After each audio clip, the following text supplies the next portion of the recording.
Kindra is up next. Mrs. Atkinson will come up and present an update for the fiscal year 20 budget and salary info. Okay, so each year about this time we do present preliminary budget information, giving you a brief picture of what is happening at the state level, what we are anticipating for the district through the end of this year, and how we're planning for the next. So to lay a little bit of groundwork, give you some definitions that you'll hear throughout the presentation and throughout your tenure here on the board. The SAT, or the State Adequacy Target, is determined by looking at approximately 150 performance districts throughout the state and the average amount of these districts that they spent to educate their students. It is designed to provide an adequate, not necessarily equitable education. For fiscal year 19, the SAT is at $6,308 per weighted average daily attendance. The average daily attendance, or ADA, of course, is simply the average number of students in attendance each school day. Then we get down to the weighted average daily attendance. That is the ADA multiplied by a threshold percentage to determine if there is a higher concentration of students in subgroups that typically require more resources to educate. If so, that number will then be multiplied by a given weight, and the district will then receive additional funding for those students. The three weighted subgroups include special education, limited English language proficiency, and low income. Part of the foundation formula is the dollar value modifier. That is the cost of living adjustment for different areas in the state that have a higher cost of living than the state median. And then the other piece of the foundation formula is the local effort. That local effort is static at our 2005 amount of assessed valuation and property tax revenue. This allows our district to potentially experience revenue growth as the district's assessed valuation increases. So looking at our current year budgeted revenues by source of funding, you can see that about 35% of our revenue comes from the basic foundation formula from the state, and the next highest level is from our local property taxes. So looking at state general revenues, right now at the most recent data I've received, the consensus revenue estimate is up about 1.7% over last year's.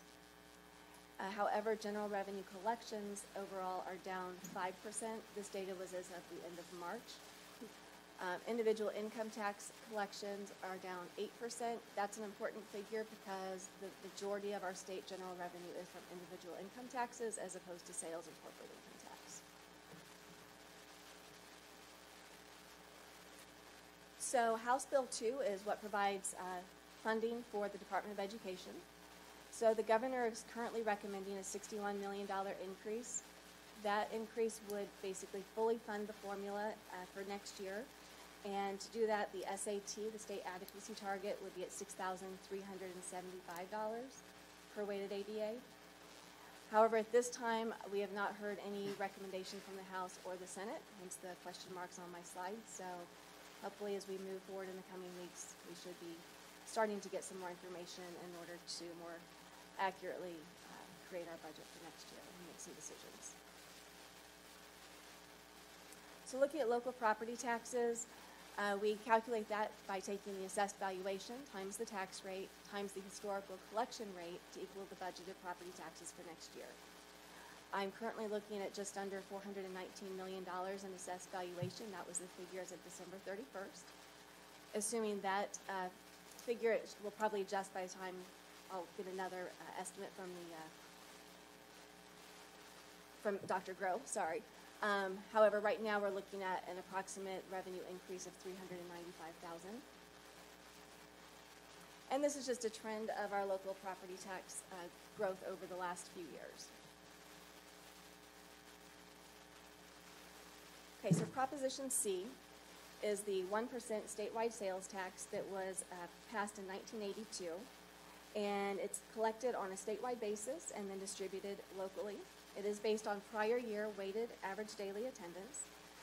However, Rolla is one of only a handful of districts in the state that does not have a Prop C waiver. Therefore, our local property taxes each year are reduced by an amount equal to 1/2 of our Prop C monies received. So right now for this year, the way I understand it is that the revenues for Prop C remain strong. So we're looking at probably receiving about $1,009 per weighted ADA. I budgeted this year at $1,000. For next year, of course, it's next year. We're not entirely certain where we're going to, where the revenues will come in. Anywhere between $992 per weighted ADA or $1,036.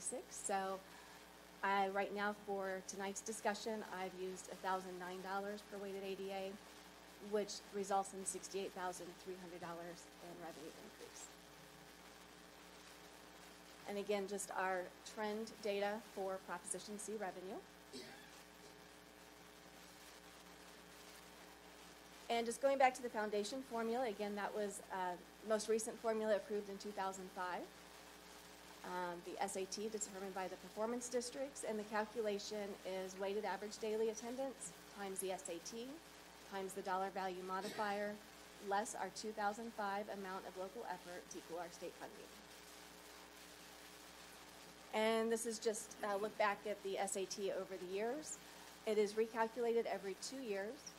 So it is currently 6308. Next year will be 6375. And going back over the weighting thresholds, that's the last few years of weighting thresholds. Those are also recalculated every couple of years. And these weights are applied to the district's ADA, again, in order for the district to receive additional funding for student population subgroups. The lower the threshold, the sooner we reach a weighted ADA that results in more funding for the district. However, it is important to remember that there is not extra money available from the state to further fund these programs or these subgroups.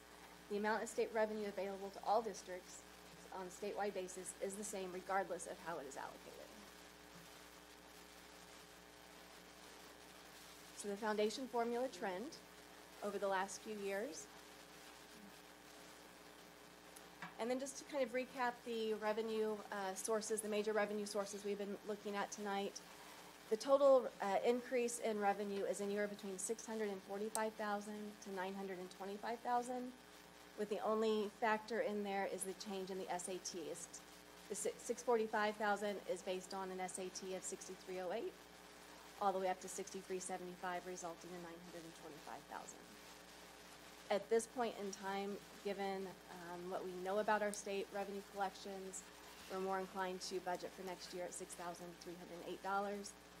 Again, that's the amount that is fully funded for this year. However, we just now, in the month of March, received payment based on 6308. Say that again.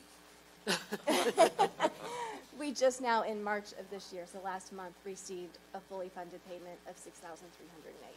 So last year we budgeted at 6275, thinking that we wouldn't, being conservative. So hence, rather than going to 6375 for calculations, it would be our mindset to stay at 6308 since we're just now receiving it. Right.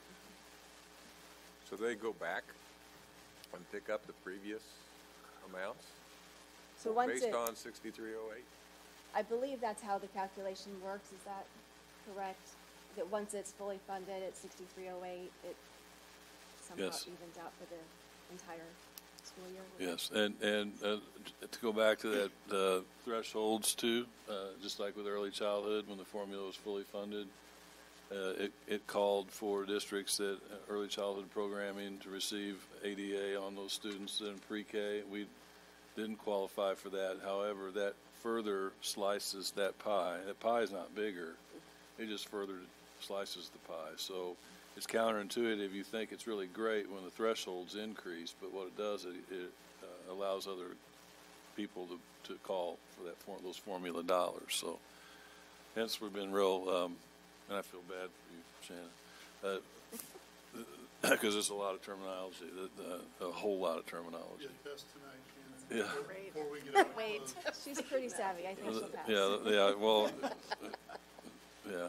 So that's where we're at now. And when you looked at the range that she presents here with 6308 versus 6375, we had our first meeting with the salary committee this week, and we're using 6308 as that number. So when she presents the number to you, it factors in the step increases, If you gave a percent on base plus insurance, you're going to see, what we're looking at on a projection basis. So Where were we again last year? 6275. Is that what we did? That's what we yeah, budgeted. it was 6241 was the actual, and we were encouraged to go ahead. Some people do; they budget the full amount. That's we've never done that.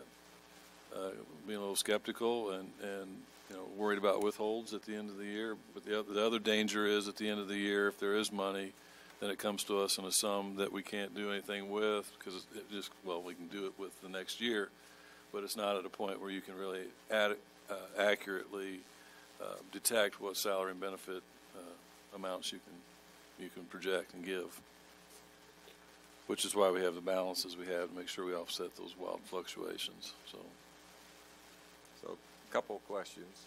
You may answer these. So for our pre-K kids that we're supposed to get reimbursed upon, is that included in our numbers? The amount we would have been eligible for is 4% of the percentage of free and reduced lunch.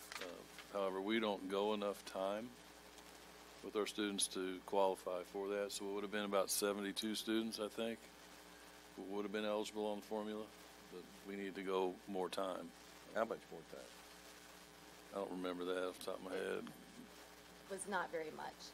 There's a lot of logistics involved in trying to adjust that schedule with our transportation and the school buildings and all that to make that work. And Jim, you are correct that this time last year, the way I understood the guidance was that those figures could be included in our formula on further reading. Our students do not go along that. And just one other thing to throw out, it's also, our early childhood kids attend half day, Yeah, so it's not 72 full ADA. That's It would be correct. cut in half. yeah. And also, those kids must qualify for free reduced lunch also, which I think would further reduce that number. The amount of funding is roughly $70,000 difference by not being able to include those students. So it's a very, very small portion. Hopefully that'll continue to get better, and they'll become what kindergartners are now.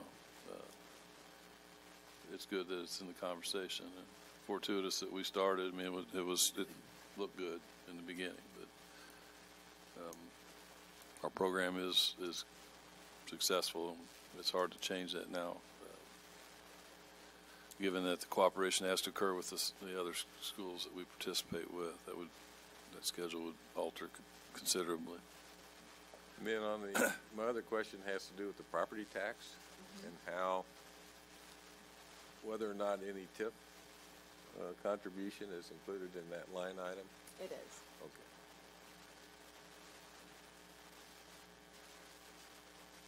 Any other questions regarding revenues before I move on to expenditures?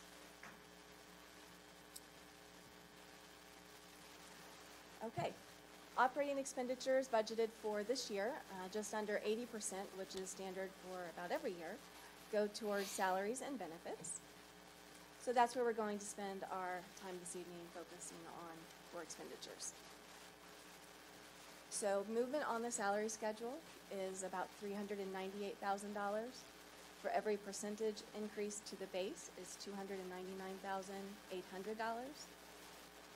At this time, we are looking at a 12% health insurance increase to premiums. That, in addition to the retirement calculation on that, amounts to $465,400, resulting in $1.16 million. If we were to do movement and 1%, that amounts to about 2.3% average salary increase. So I'm going to go to the next slide here and help explain the rationale behind that 12% health insurance increase. Our current fund balance as of March 31st is $2.4 million. That is 50% of 1 year's claims. According to our insurance brokers, Mr. Scott and Mrs. Greven over at BPJ Insurance, by industry standards, that is a healthy fund balance. When we started this plan year, we were closer to $3 million. That's where we would like to see it remain, if at all possible. Our services for our insurance carrier are currently out to bid. So they have been receiving those bids for the last few weeks. They hope to have all the bids in within 2 more weeks, about early May. We'll sit down and go over all of them. We are looking at modifying the plan design, such as higher deductibles, updating, hopefully coming up with a plan that we can update the pharmacy benefit manager where it would allow for us to carve that out and have rebates coming back to the district rather than to the insurance carrier. That's an important component because about 46%, we have experienced 46% increase in our pharmaceutical claims over the last 2 years. Dr. Gere, do you have anything to add to the insurance discussion? No, I think Covered. that, yeah, Okay. that certainly covers it. So our hope is through the bid process that we will beat that 12% down. Absolutely. And we'll look at some plan design things in that. And again, Kindra mentioned the pharmaceutical plan. There's some things we can look at there to hopefully reduce that number. So at 12%, what we feel like that represents at this time is if there are no changes and we want to maintain the health of the program, that's what we would have to look at least as a starting point. But hopefully we'll be able to address that. So this next slide, you can kind of see, What is that? right, I was hoping to be a little more clear on the screen, but the dark red line at the top, those are our budgeted percent increases to our insurance premiums. The medium red line there is what we actually increased each year over the last few, and the pink line that's all over the place is our fund balance. The bit of a spike we saw in fiscal year 17 is primarily due to the $500,000 that the board had agreed to transfer to our medical fund. You can see last year we did have a really good plan year actually, which was a factor in not increasing the 8% that we had budgeted and instead only increasing 5%. However, like I mentioned, in the last 6 months we've lost $450,000. So that kind of graphically explains why the 12%.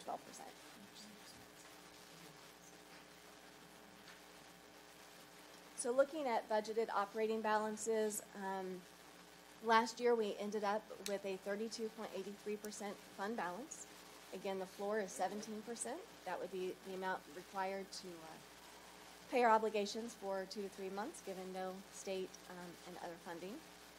After our most recent budget updates, we are budgeted to have a 23.14% fund balance at the end of this year. However, because like we've been talking tonight, we do budget conservatively, and I've been looking at some projections for this year. I am anticipating that we'll end closer to 32%. Good. As a frame of reference, this time last year, we estimated we would end at 29.45%. We had budgeted for 24%. And again, we came in at 32.83%. So we'll see if we can kind of keep that trend going. And this is just a recap of budgeted ending fund balances for this year versus projected.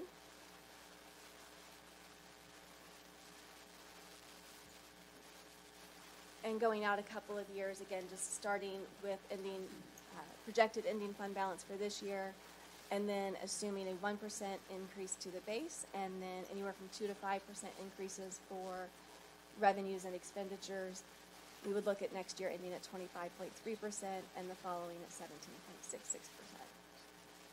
And then the 0% scenarios on the right. Just to recap our budget process, we do begin having discussions for budget back in January. We've met with all of the building principals, all of the directors. Earlier this week, we met with the Central Office Advisory Committee, and we will continue meeting with all of these groups and individuals up until the final budget is presented in June.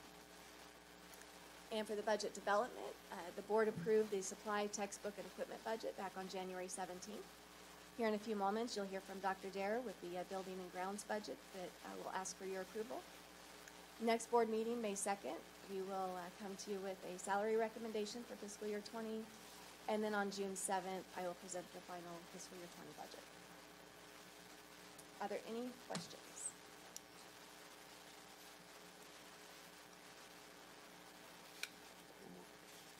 Nope. Okay, well, thank you very much. Thank you, Kindra.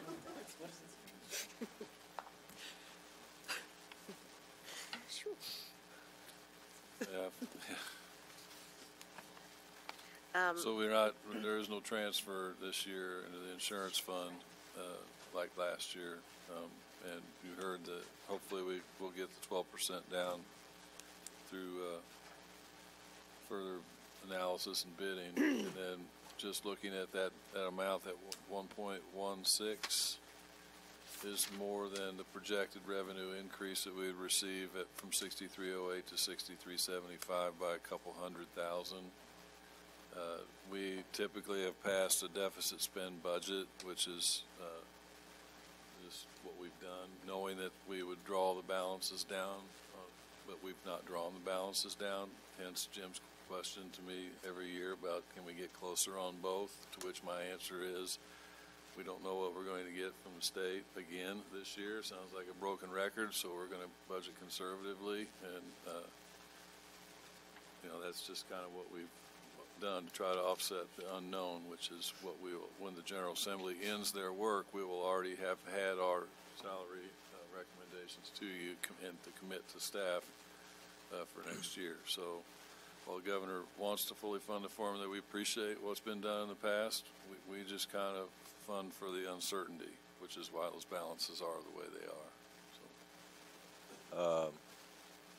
I did some research during the campaign, just to what I had written down. So that difference in what we budget revenue and expenses keeps growing, but our actual